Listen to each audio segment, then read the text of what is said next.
सांग मैंने नमस्कार जय जगन्नाथ मो चैनल को आपण मैंने समस्त स्वागत। आज व्लॉग मु घरे किपरि चंद्र पूर्णिमा पूजा कली आर संपूर्ण पूजा विधि लास्ट पर्यंत वीडियो देखले जानी परिबे।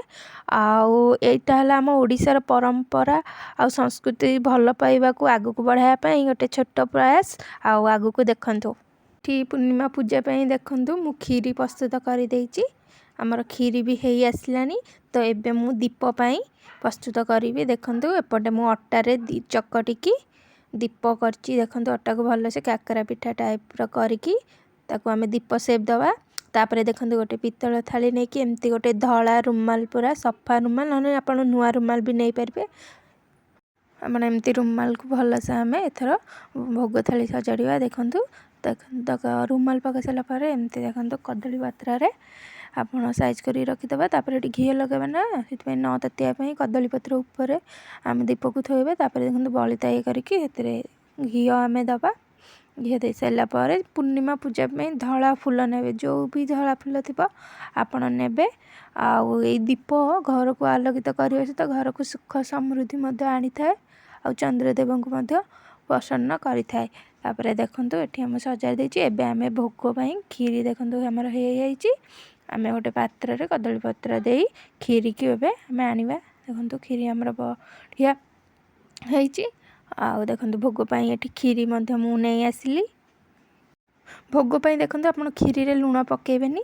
देखंतु हमर खीरी प्रस्तुत होगला। एठु एठी जो दीपटा करछि तार आलोक रे हम घर और मन को मध्य पवित्र कराई थाए। आ चंद्रदेव को आमे अज्ञापन करिबा। देखंतु भोग थाली मु सजाड़ देछि एठी भल से। तापर आमे देखंतु बाहर दुआ तापर बाहर अट्टारे बढ़िया सुंदर झुट्टी भी पकई देछि। एबे आसंतु चंद्रदेव आसी साइलेनी। एबे आमे देखंतु दीप लगेले तापर बंदेइबा।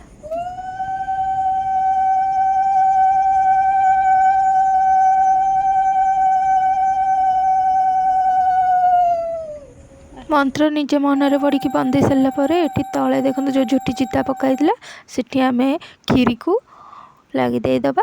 तापर मुंडिया मारिकी चंद्रदेव मंत्र मने मने टिके समय पढ़े। आ जदि वीडियोटी भल लगी ताले लाइक शेयर सब्सक्राइब करंतु आउ शेयर मध्य करंतु। आ भगवान को प्रार्थना करछि आपन को जीवन रे सुख समृद्धि आसु। आपण माने घरे किपरि चंद्र पूर्णिमा पूजा करंती कमेंट रे जणाइबे। आई वीडियो रे यदि किछि भूल होता है ताले क्षमा कर देबे। आउ जल्दी से जाइए लाइक करंतु आ सब्सक्राइब करंतु आ बहुत मात्रा रे शेयर करंतु। एबे देखंतु पूजा हमर सरी आसलानी। संपूर्ण पूजा मुंडिया मार सारा पर भोग होइतबे खीरी रु अल्प आनी खाइबा आ उपवास भांगिबा। एही पूजा करे दा मन भी शांत होता है। आ यह होची हम ओडिया परंपरा को आगु को बढ़ाया पे गोटे छोट प्रयास।